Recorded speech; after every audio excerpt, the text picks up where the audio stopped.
Hello, I'm here to read you chapter 4 of There's a Pharaoh in My Bath. Strange noises were coming from downstairs. Ben stirred and woke. It was early morning and the sun filtered lazily through his curtains. Ben glanced at the clock. 5:30? What was going on?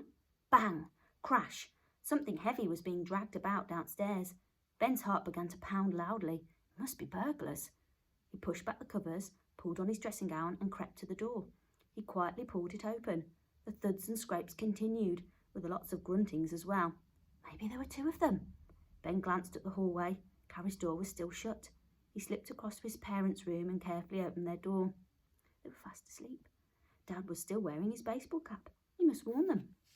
Ben took 4 steps into the dark bedroom, trod on something large and squashy, then fell on top of it. Carrie let out a very scrumpled squeak and angrily pushed Ben away. "What are you?" "Shh," hissed Ben. "Sorry, I forgot you were in here. Listen, there are burglars downstairs." Carrie was about to say something very sarcastic when a loud crash came from below and made her sit up at once. She stared at Ben, round-eyed. "I'm going to tell Dad," he said, and he hurried to his father and began shaking him. Carrie woke her mother and all 4 of them listened to the thuds and grunts. Stealthily, they crept down the stairs with Dad and Mom at the front. Mr. Lightspeed was carrying his old guitar high above his head, ready to batter any burglar they came across. Just as they reached the door to the front room, the bumps and thumps stopped. An eerie silence followed. "Now's our chance," whispered Mr. Lightspeed, pulling his baseball cap down firmly. "When I say go, we'll all rush in, okay?" Mrs. Lightspeed clutched her husband's arm. "When you say go," she repeated, and turned to Ben and Carrie. "When your father says go, we'll all rush in," she explained nervously, as if they hadn't already heard. Mr. Lightspeed shuffled his feet. "I'm going to say go any second," he warned. "Ready?" "Ready," said Ben and Carrie.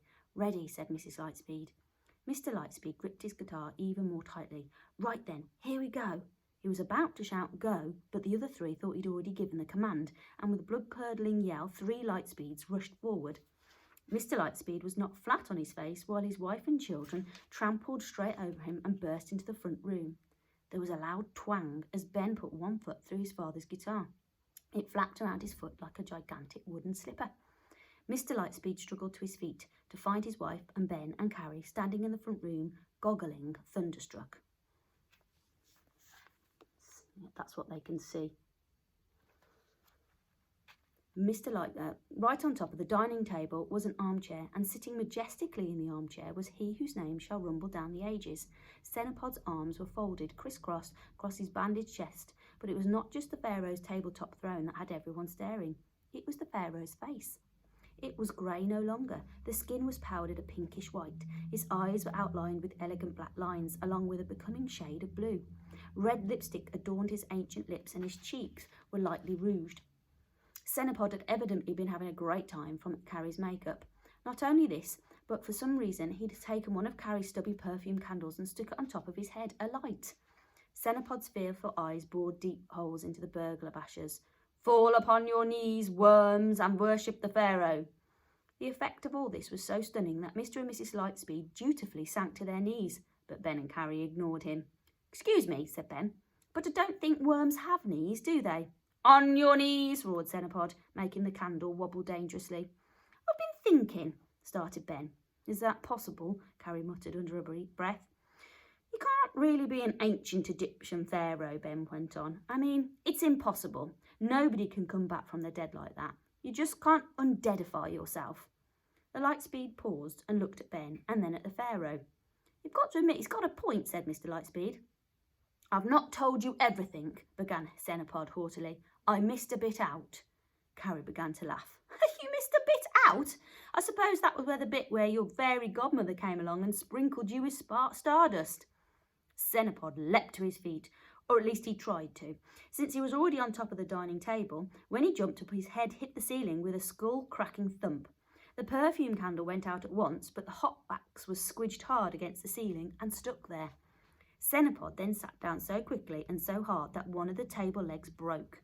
The armchair, complete with a very dazed Pharaoh, was suddenly launched forward into thin air. The Lightspeeds threw themselves back against the wall, which was quite difficult for Ben because he still had a guitar on one foot. There they watched helplessly as the big armchair crashed across the room with Cenopod clinging on for dear life. The chair screeched to a halt, and Cenopod struggled to pull himself back into a more regal position. He pointed a thin, accusing finger at Carrie.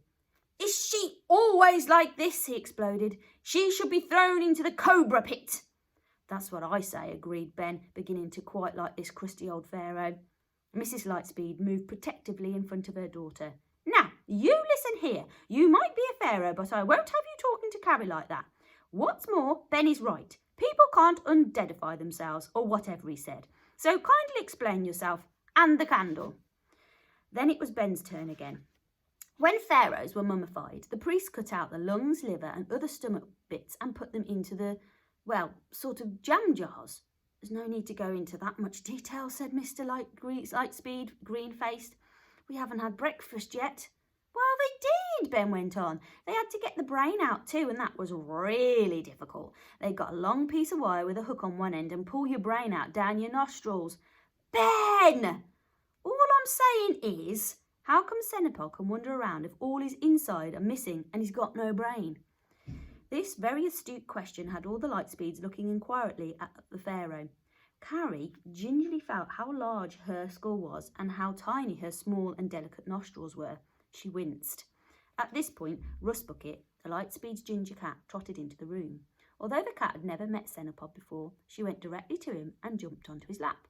The Pharaoh smiled as he felt the cat's warm and comforting fur beneath his gnarled fingers. Rustbucket pushed her head under Cenopod's chin, then curled up on his lap and began purring loudly. Somehow, the cat's friendliness made Cenopod feel a bit stronger. "The priests knew I was dying. One of them had invented a new method of mummification that left the body whole.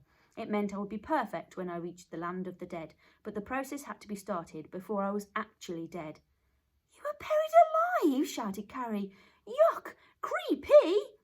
"I was in a coma. There was only darkness. I had no idea of time. 1 year, 1,000 years, it was all the same. It was like being asleep until the coffin was opened." "Who opened it?" asked Mrs. Lightspeed. Cenopod's face clouded angrily. "Miserable maggots who should be squeezed slowly until—" Yes, she quickly interrupted. "I suppose it could be true. You certainly look as if you've been dead for thousands of years. Doesn't explain the candle, though," she added, gazing up at the ceiling once more. "How come you speak English?" Carrie suddenly demanded. "You should be speaking ancient Egyptian." Cenopod sniffed regally. "I'm a pharaoh. I'm a god. I can do anything I wish. Anyhow, I've been stuck in an English museum for 70 years listening to fools come and go. I've learnt a lot." Carrie was still not satisfied. "Well, why have you used up all my makeup, and how are you going to get my candle back down, and what were you doing on top of that table?" This barrage of questions was too much for Cenopod. He was still immensely tired. His whole body seemed to crumple into the armchair. He fought to keep his eyes on his strange family from another world. "I don't know. It's all too—" His head fell to one side and his eyes closed. Rustbucket gave an angry mew and sat up straight and alert, looking for all the world as if she was guarding the Pharaoh. "He's dead!" shouted Ben, glancing at his sister. "You and your clever questions. I always knew you'd question someone to death one day." "That's enough, Ben," said Mr. Lightspeed. "He's sleeping, that's all. He's still very weak."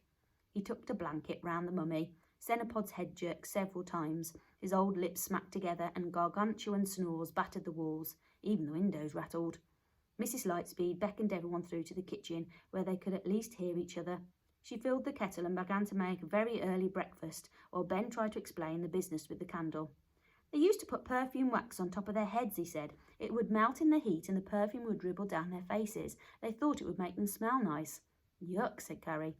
Mr. Lightspeed grinned at them both. "It's a good idea if you ask me. I bet he'd think it was just as strange to shove deodorant up your armpits. Anyway," he went on thoughtfully, "it seems that a 4,000-year-old pharaoh with a thing about worms and sticking candles on his head has come to stay with us. What are we going to do now?"